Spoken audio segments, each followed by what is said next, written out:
from a documentary that was released called Zeitgeist.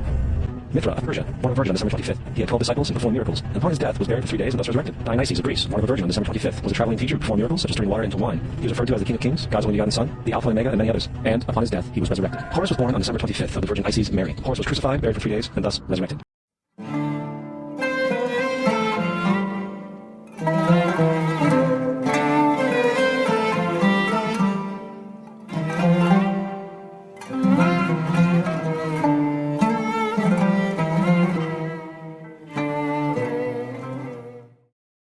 First point is that the parallels are either not there or completely made up. Let's look at Mithra for example. Mithra has absolutely no virgin birth. In fact, Mithra was not even born in a literal sense. He emerged out of a rock.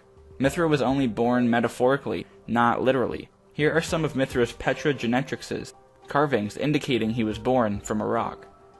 And the funny thing is he even emerged out of this rock as an adult, not as a baby.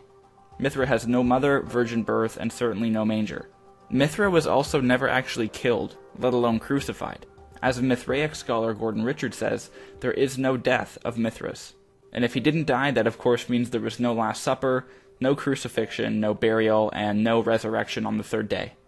Now how about Dionysus? Dionysus was born from Zeus having sex with Semele. In Hesiod's poem called Theogony, it reads that, and Semele, daughter of Cadmos, was joined with him, Zeus, in love, and bare him a splendid son, joyous Dionysus, a mortal woman, an immortal son, and now they both are gods. And while some other stories cite Persephone as the mother of Dionysus, no stories indicate a virgin birth.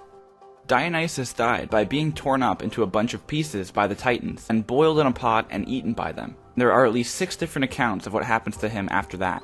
While most restoration accounts are too ambiguous to matter, there is one story that reads Dionysus was deceived by the Titans and expelled from the throne of Jupiter and torn in pieces by them, and his remains being afterwards put together again, he returned as it were once more to life and ascended to heaven. Pretty close to the story of Jesus. The problem is this source, Contra Celsum, was written by the early church father Origen in 248 AD, over 2 centuries after the story of Jesus had already been established and circulating. This is a post-Christ resurrection story. If anything, it may have been the Dionysus cults that adopted this idea from Christianity. When it comes to Dionysus, we find no virgin birth, no crucifixion, and no pre-Christ bodily resurrection. As for Horus, he also had no virgin birth. Isis had sex with Osiris after reassembling his body parts, which were torn apart and scattered over Egypt.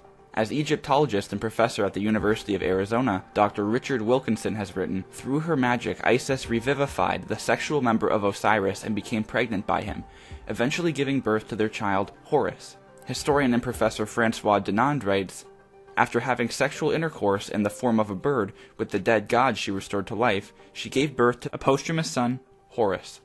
We even have an ancient depiction of Isis hovering over the erect phallus of Osiris. Was Horus crucified? There actually exists not a single record of Horus ever even dying. Since he didn't die, this means he wasn't buried in a tomb or resurrected from the dead. Atheist historian Bart Ehrman is one of the most renowned New Testament scholars of our day. He is professor of religious studies at the University of North Carolina. He has said that the alleged parallels between Jesus and the pagan savior gods in most instances reside in modern imagination. We do not have accounts of others who were born to virgin mothers and who died as an atonement for sin and then were raised from the dead, despite what the sensationalists claim ad nauseum in their propagandized versions.